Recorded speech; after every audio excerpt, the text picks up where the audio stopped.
Hello and welcome. It's a good day to be on the farm. My name is Chuck, and this is my Shepherd Chuck series, episode 3. And in the last episode, you saw me plow and cultivate and then plant this field with grass. This episode, we're actually tedding that grass so that we can make some hay bales to feed our sheep. So things are kind of coming together. We do have those original hay bales we made from the first cut when it wasn't a field.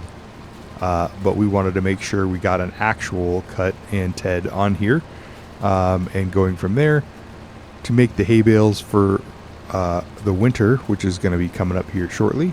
So anyway, we're doing pretty well here, but I wanted to take this opportunity to kind of talk about what I'm planning to do here with the series.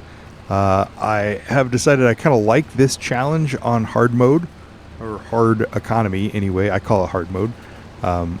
Most of my other series have always been played on medium economy, normal economy, I believe is the term. I don't like playing on easy either, but I have played pretty much all of my many hours of Farm Sim on normal economy, and that has been hard enough. But since I did a start from scratch on this map, and it did suggest the hard economy for that, so we're going to try to make that hard economy work for us, or not for us, but we're going to try to work within the confines of that. So anyway, in this episode, I wanted to do a couple of things, or I guess establish a couple of things that I plan on doing in this series. Rules, if you will call it that. So rule number 1 for this challenge is that I have to leave it on hard economy, that I can't change that to anything else. I need to make what little money you make off silage or sheep products or whatever we're going to be doing on there. So that's my first rule, hard economy. We're going to leave it alone and see how long it takes to build up a successful farm out here in the woods using, well, sheep, but also our grass implements. We'll go from there. So as you can see also in this footage, I'm tedding, but I have the worker going on the mower, so we're kind of like chasing the worker down the field here, and this is kind of one of the things, if I'm going to do several grass fields to keep the sheep fed here, I don't want to do all that grass work myself with a 3-meter mower and this tiny little tedder. It's fine, but that would get very repetitive, so I am going to allow myself to use workers. So I'm not going to make any rules against that. I think that's a reasonable way to play, because I still have to pay the worker and I have to pay the fuel for that second tractor. And I kind of actually like this working on the field together, basically having the worker run down with the mower and then me chasing him down with the tedder and kind of working through that. So for other rules that I've kind of established to kind of keep this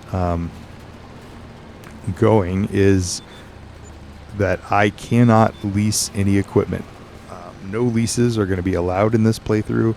I am going to buy all the equipment. Now I can buy used equipment that comes up in the sales, which that Zetter tractor that the worker is using right now was a piece of used equipment, and a couple of the other implements on the farm are used. I think that grass roller was used as well. But almost everything else on here we ended up just buying new, like this Massey Ferguson and the front loader arms and the transport vehicle for the sheep. Leave it on hard economy, and leasing, we cannot do leases. We have to purchase all of our equipment. So those are the kind of core tenets of what I'm trying to do. But then we're going to start expanding the farm here shortly, and I thought it would make sense for us to slowly expand the farm by buying lots of land near us. So I guess rule number 3 would be I can't buy random lots of land all over the map, just buying the cheapest ones. So in this case, I need to expand by buying an adjacent property. So we started here on field 41, I believe. So I'd have to buy either field 40 or 42 or whatever the numbers are north to south. I think it's like in the 30s and in the 60s because they numbered them left to right. But so we have to buy a corresponding piece of land. Now, I will allow myself to buy a diagonal piece of land if that's the best choice. But the plan is to essentially buy the one to the west or the one to the east and expand the fields that way, or buy the north and the south lots depending on what we're trying to do. So as we grow through this series and expand the farm, I want to make sure that we're doing it in a way that makes sense. You wouldn't go out into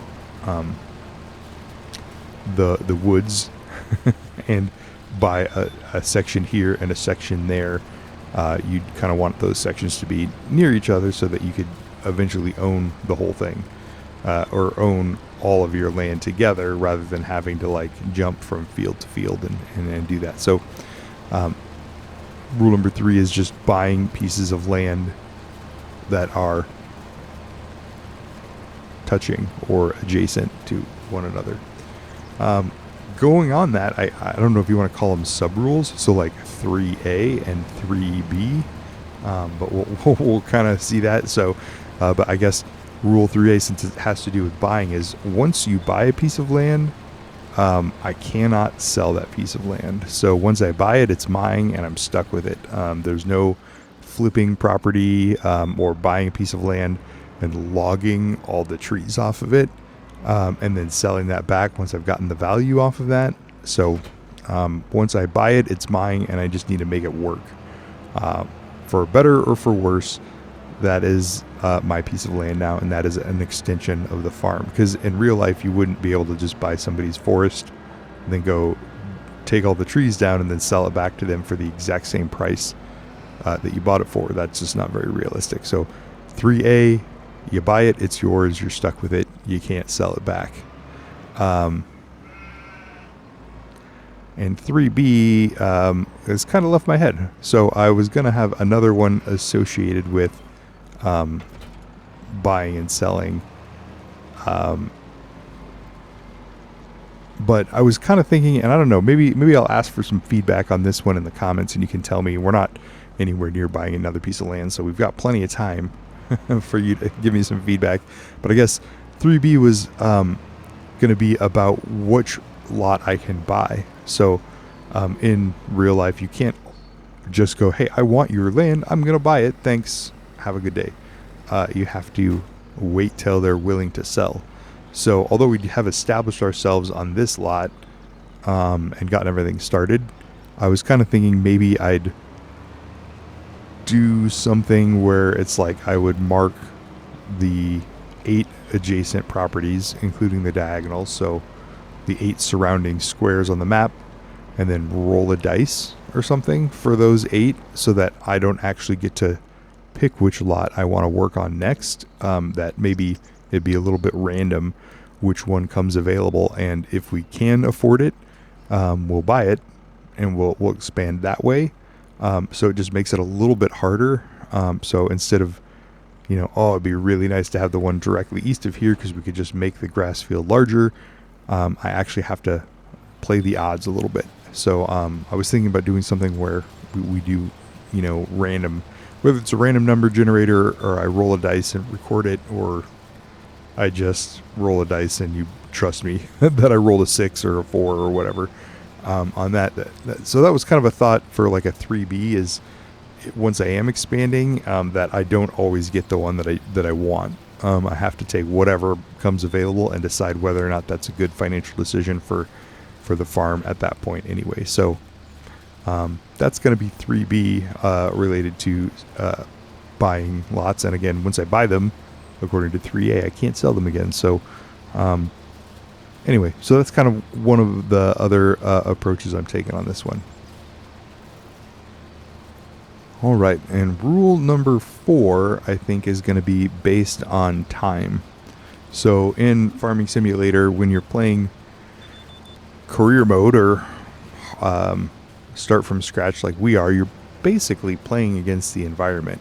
I only have so much time in the day. I only have so many days in the month, so many months in the year, blah, blah, blah. So one of the things that I commonly do in my other playthroughs, or just in when I'm playing the game in general, is if it's raining or if it's not the right time, or I'm waiting for silage to ferment, or whatever, I'll speed up time or I'll slow down time.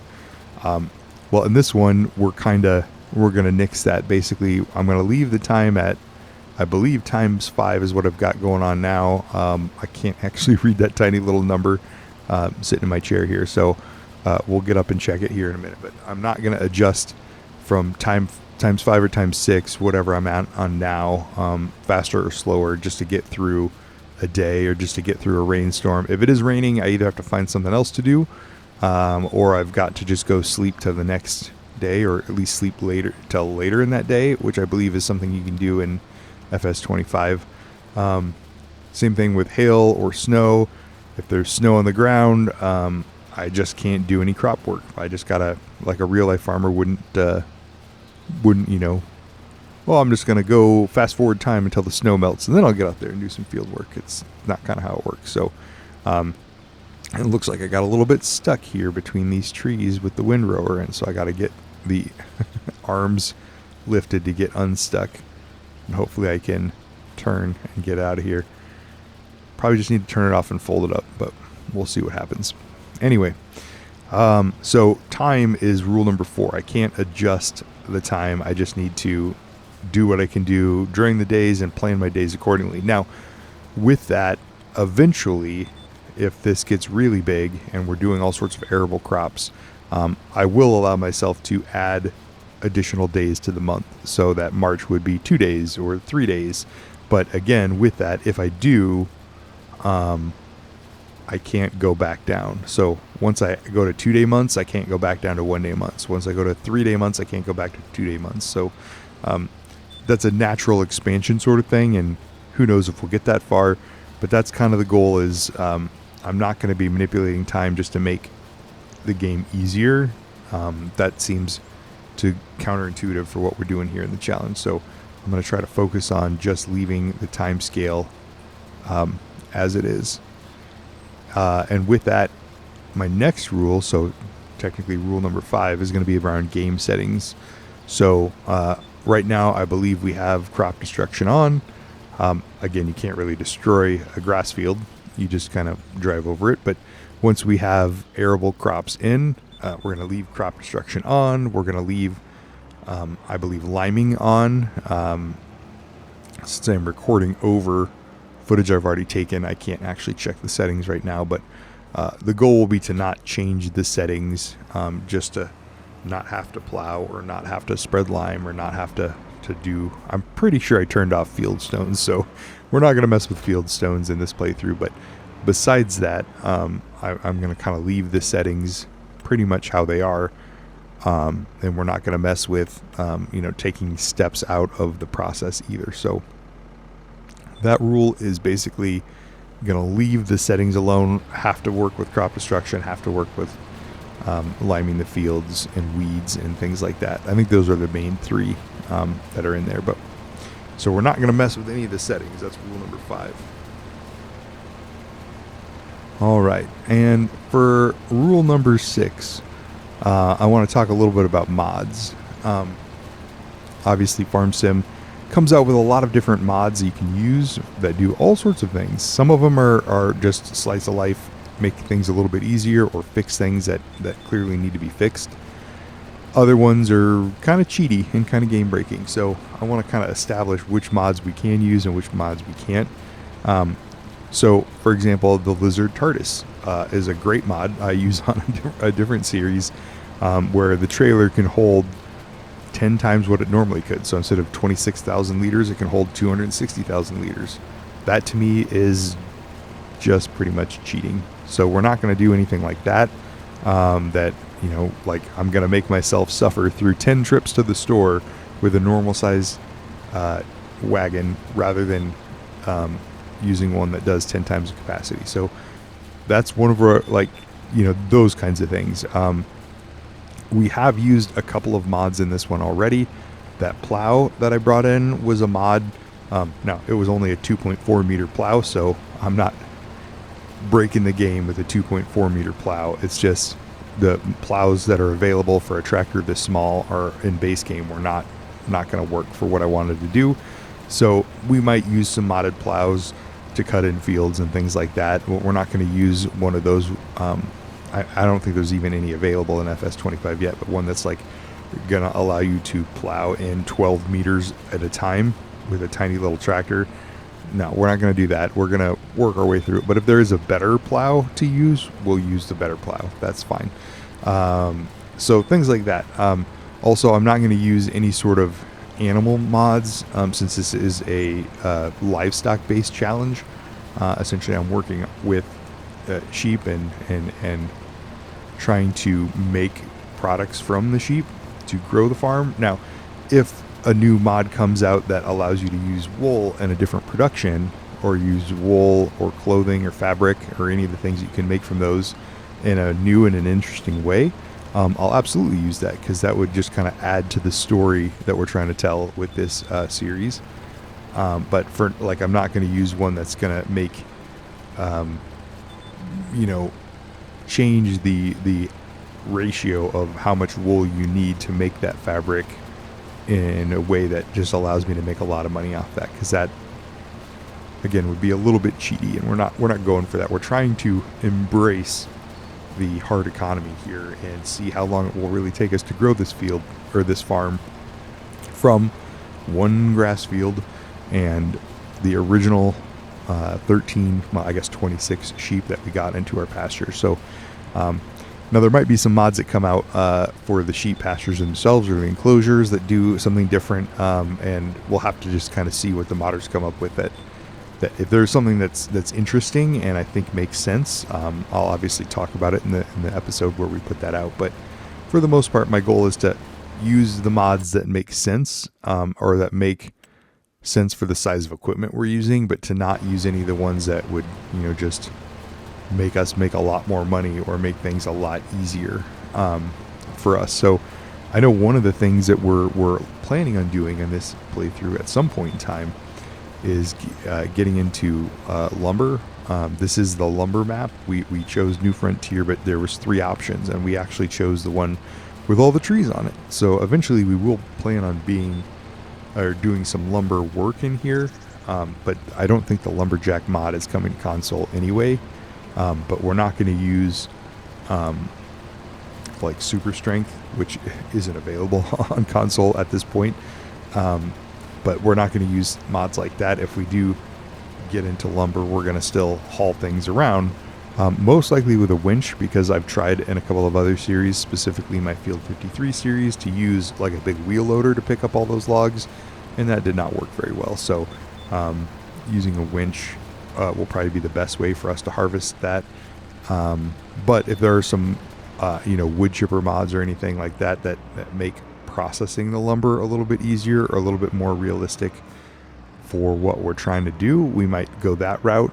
I am tempted by the sawmills. I think I talked about this in a different series, but I don't know. There's been a lot of complaints about the different size of, like the mini production facilities versus the larger ones. I know there's a $36,000 like mini sawmill, and then the big sawmill I think is $360,000. But there's also like a middle of the road $150,000 one, but that one has a roof over it, so it's harder to drag logs into it. So I don't know what we'll do here. I can't imagine how long it's going to take us to get $150,000 anyway.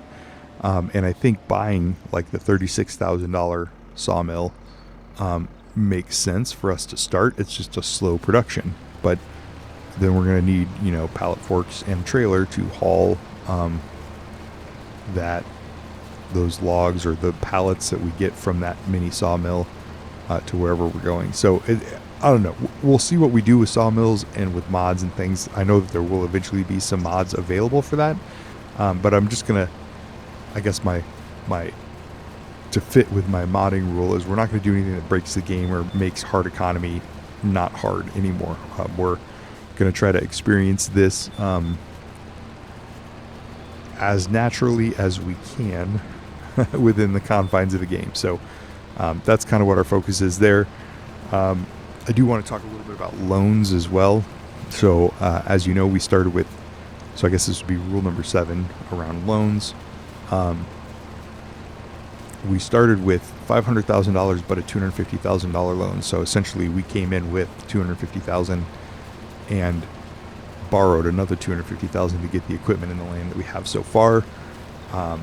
That pasture being a big part of it was $80,000 just to put in that sheep enclosure and to get that started, and then $25,000 just to get the vehicle to haul them around in. So I am allowed to use loans, obviously, because or start from scratch gives you hard economy, and half your money is already a loan. So we're just going to stick with whatever the game tells us for loans. I think right now I'm maxed out at $500,000 as the most I can borrow.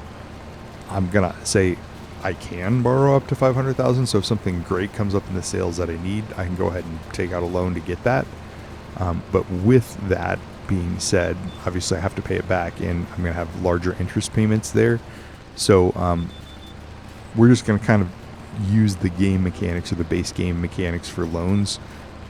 We're not going to do any leasing to own, because I know we said we weren't going to do leases, but I know there's some other loan kind of mods that are available, which is why I was thinking about it. We're not going to try to manipulate the loan, and do a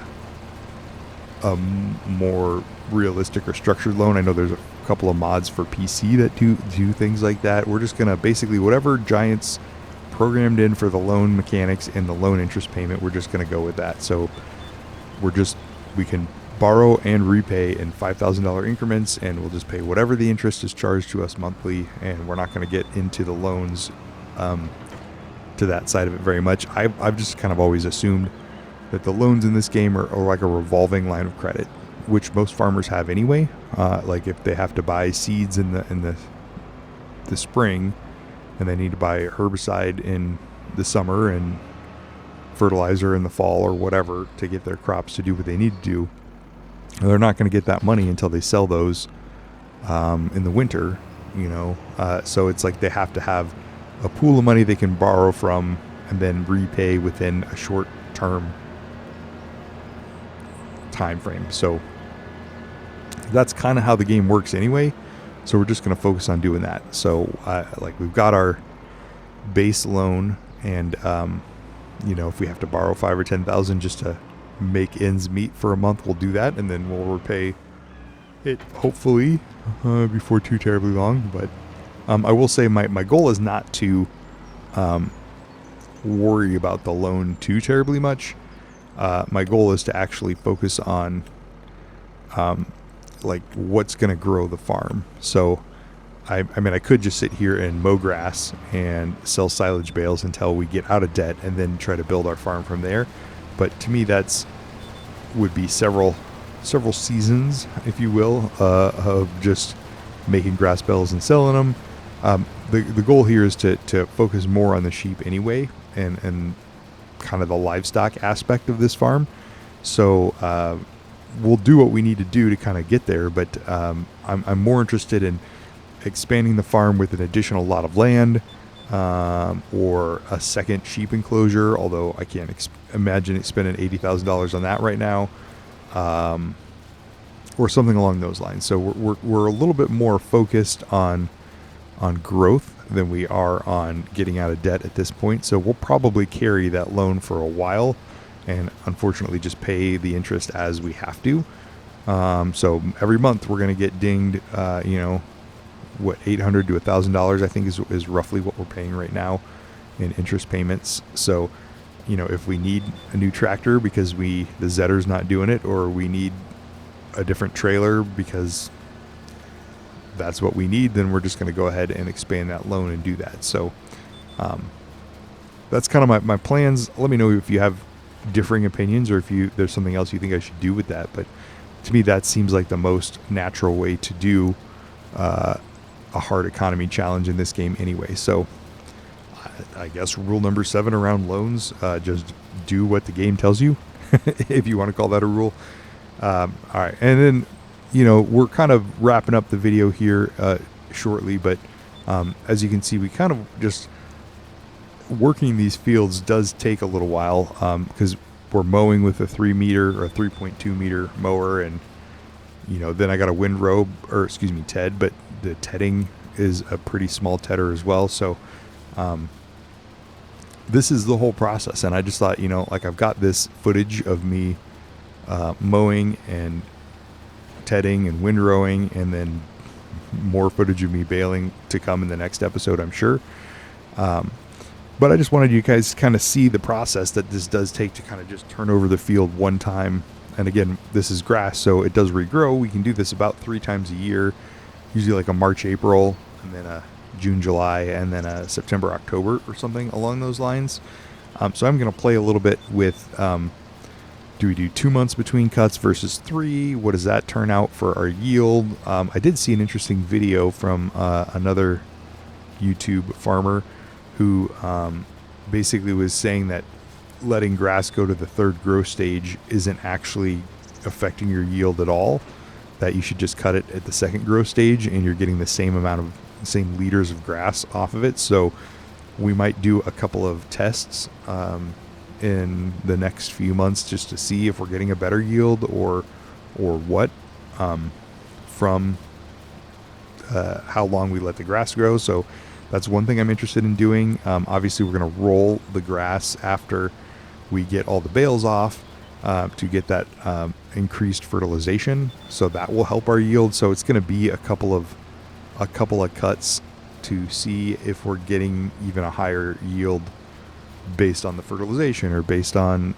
the growth stage. So we're not quite ready for that yet, but that is something I'm kind of interested in is how many bales do you think I'm going to get off it this time? Or how many bales did we get this time because we did an extra step in the process? Or how many bales did we get because we let the grass grow longer, or whatever that may be? And so that's going to be kind of our focus in this first year is obviously we want to get some hay stored up.